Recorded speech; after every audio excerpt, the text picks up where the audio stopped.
同学下放到安徽生产建设兵团去的，当时是满怀一腔热情啊，到了那个安徽，心里想知识青年可以下放建设伟大祖国嘛，对吧？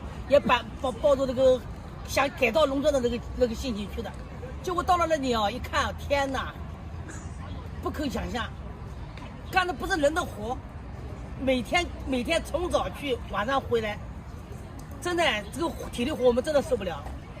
在农村哦，还拼命的干，就我累到那里累了吐血，就想早点能抽上去。后来呢，也如我的愿，抽上去了，抽到那个淮南纺织厂。在农村待了几年？在农村待了5年多，后来第3批的时候抽一个纺织厂，后来就去了。那人家很羡慕你呢，当时。当时他们都很羡慕我，他家你抽工了，结果呢，我大大的失望了。我抽上去2年，人家都可以回上海了，但是我现在也蛮好的。哎呀，外地反正有个饭吃，对吧？也还可以吧，混得下去。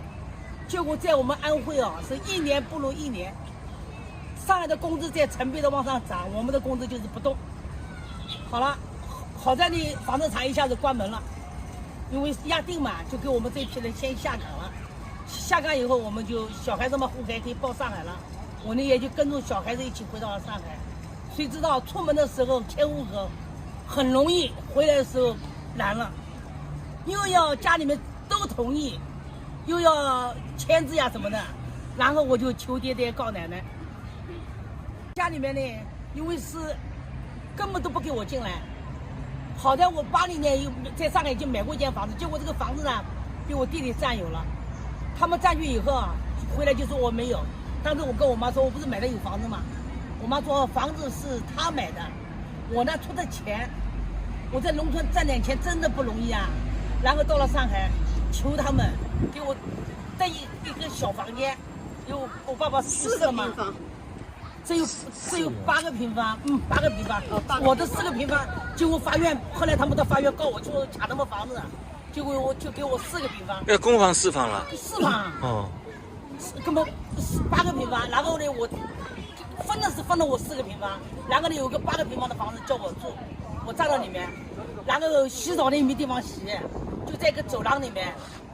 我弟媳妇他们衣服都放在我们一个桶里面，我天天还要给他们洗衣服。我家老公都想不通，你为什么还要给他们洗衣服？为了生存，没办法，再丢人下线的事都要自己做。每天我干什么活啊？为了生存，为了生存呀。跟媳妇有什么关系呢？媳妇，帮他们洗衣服啊。弟媳妇要给你脸色看，就给他们洗衣服有什么？哦，刚讲弟媳妇是吧？弟媳妇，你在一起住呀，你必须要帮他们洗啊，帮他们搞。你烧好了饭，他们认为好吃，他们就给你盛掉了。这个好像不至于这样子吧？真的是这样，是吧？我是这样情况哎。哦，我来买，我家小孩想吃大排，我烧了7、8块大排，然后我讲儿子，你1天吃2块，这样能吃2、3天对吧？我弟弟回来啊，1瓶酒就把我这个排骨全部吃完了。心里面在落泪，也不敢吱声，以为你住他的房子，就这样忍气吞声哦，一直这样子住。我每天早上2点多就要起来去买菜，从虹口区要跑到那个就是朝安市场，然后坐3轮车。虹口区跑到朝安市场啊，然后骑着3轮车，这好多路了。那边是批发市场呀。就是好多路了。啊，走3轮车，然后过去，再骑到家，然后早上要摆摊。中午要给孩子烧饭，有时候孩子看我可怜。哎，阿姨，什么叫摆摊啊？摆摊子啊，都菜马为了要码头吧，要卖菜不啦？哦，你这个意思。卖蔬菜。哦。摆地摊。哦，摆地摊。然后呢，就是我儿子看我也实在烧饭也没时间，把他们同学不吃的盒饭，人家有钱的小孩子能吃上盒饭呀，我儿子就把人家的盒饭不要了，拿回来，然后偷偷的跟我说：“妈妈，我今天给你饭带回来了，你回去吃一口吧。”我就这样的过日子，然后晚上呢还要摆香烟摊子，因为我们回来的时候1个月就270块钱。93年、94年、95年，再到98年，我们一直是过这个日子的。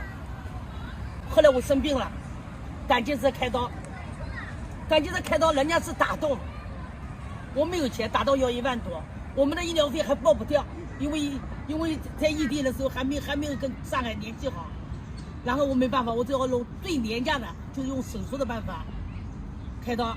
当时那个医生就跟我说了，你搞个真空棒能减轻痛苦，后来我就说真空包多少钱？他说400多。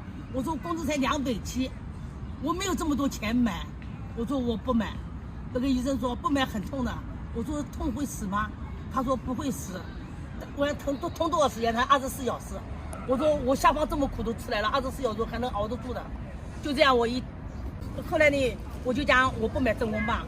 那个麻醉师就非常的不开心，硬是叫我在门口，我是导流管插好了，那个就是那个打那个就点滴的那个针，管子氧气管全部搞好了，他硬是叫我拎着这个几个管子从门口一直走到手术台，然后叫我自己爬上去，然后就帮我当动物一样的做实验哦，在这个地方要埋一个管子，就怕大出血嘛，要出血的管子要天天的埋进去，然后他就搞了几个实习生。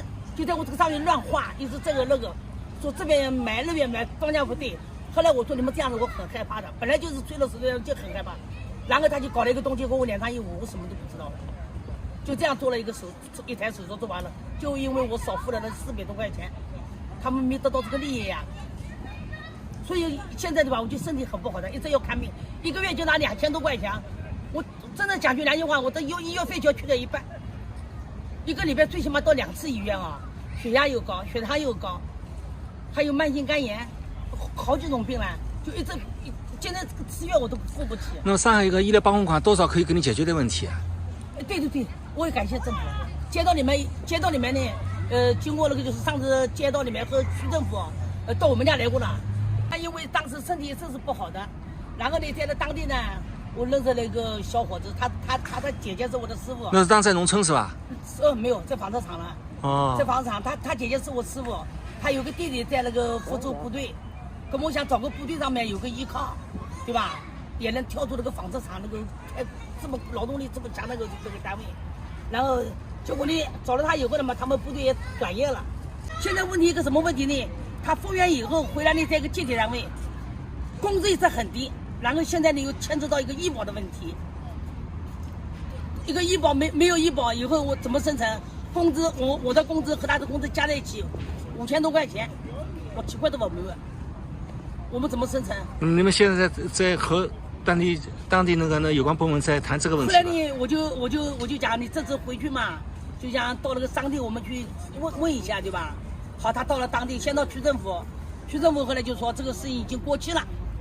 你早的时候没办，现在不给办了，然后昨天又跑到市政府说，你呀工资现在已经拿了3000出头了，然后呢，你的医保嘛，淮南州的那个基础又高，你这样子一搞呢，你还要乘25年，这样一搞要叫我们付7万多块钱。后来到最后还讲什么？因为你的户口还在上海，所以在我们淮南还办不了，医保是办不了的。现在我就想请求各级政府能不能帮助我们，最后也帮我一把，我们也活不了多少年了，能帮我们把这个目前的那个医保能解决掉，那我们真的磕头谢谢了，这辈子苦也就算没白花了，对吧？否则后面的钱真的是无底洞啊！这个医疗真的是无底洞。所以身体要好呀。对，身体不好呀，我的基础病。我就说就是身体要好，身体不好，这个是无底洞了。对呀。所以我们现在你说靠孩子，叫你们大家都培养一讲，现在孩子今天上班明天下班还不知道了，你指望小孩能行吗？小孩现在还有下一代，他还有他的外婆外公，你不能讲我就指望着小孩子，我们这辈子苦来苦去也就是苦我们这一代就算了，父母不能尽孝也就算了，儿子也得不到我们的福利，现在连孙子都影响了，你看我们这辈子活得真的像狗不如，解决一些目前的那个困难。也就我讲不好听，也差不了多少年，能活到80、90岁，真是我开了。